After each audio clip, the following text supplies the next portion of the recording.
బండి సంజయ్ బెయిల్ రద్దు పిటిషన్ని హన్మకొండ కోర్టు డిస్మిస్ చేసింది. ప్రాసిక్యూషన్ వాదనలతో విభేదించిన మెజిస్ట్రేట్ కోర్టు పిటిషన్ని తోసిపుచ్చింది. 10వ తరగతి ప్రశ్నాపత్రం మాల్ ప్రాక్టీస్ కేసులో విచారణకి సహకరించడం లేదని పీపీ వాదించారు. అసలు కేసు కుట్రపూరితమని బండి తరపు లాయర్ వాదించారు. వాదనలు విన్న అనంతరం పోలీసులు దాఖలు చేసిన పిటిషన్ని కోర్టు తోసిపుచ్చింది.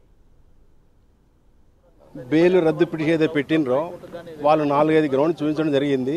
మేమేదో ఆ బెయిల్ ఆర్డర్ ఇచ్చినాక అదేదో వైలేట్ చేస్తున్నాం, సాక్షులను ఏదో ఇన్ఫ్లుయెన్స్ చేస్తున్నాం, సాక్ష్యాలను మన ఎవిడెన్స్ కూడా తారుమారు చేస్తున్నాం అన్నారు. వారు పెట్టిన అప్లికేషన్లో ఏది పోలీసు వారు ఏదేది క్యాన్సిల్ బెయిల్ పిటిషన్ పెట్టడం విందో దాంట్లో ఏ రీజన్ కూడా వాళ్ళు కోర్టు వారికి సమర్పించిన దాంట్లో ఎలాంటి కోర్టు వారిని సాటిస్ఫై చేయలేదు. దాన్ని మేము తీవ్రంగా వ్యతిరేకించినాం. అదేవిధంగా బండి సంజయ్ గారు బెయిల్ తీసుకున్న తర్వాత అన్ని విధాల పోలీసు వారికి సహకరించినప్పటికీ కూడా ఒక దురుద్దేశంతో బెయిల్ సంజయ్ గారిని ఇబ్బంది పెట్టాలనే ఉద్దేశంతో ఈ పిటిషన్ పెట్టడం జరిగింది. ఏదైతే మా ఆర్గ్యుమెంట్స్ కోర్టు వారు కన్సిడరేషన్ తీసుకొని యాక్సెప్ట్ చేసి ఏదైతే పోలీసు వారు పెట్టిన క్యాన్సిల్ బెయిల్ కొట్టడం జరిగింది. మేము అన్ని విధాలా పోలీసులు సహకరిస్తున్నాం.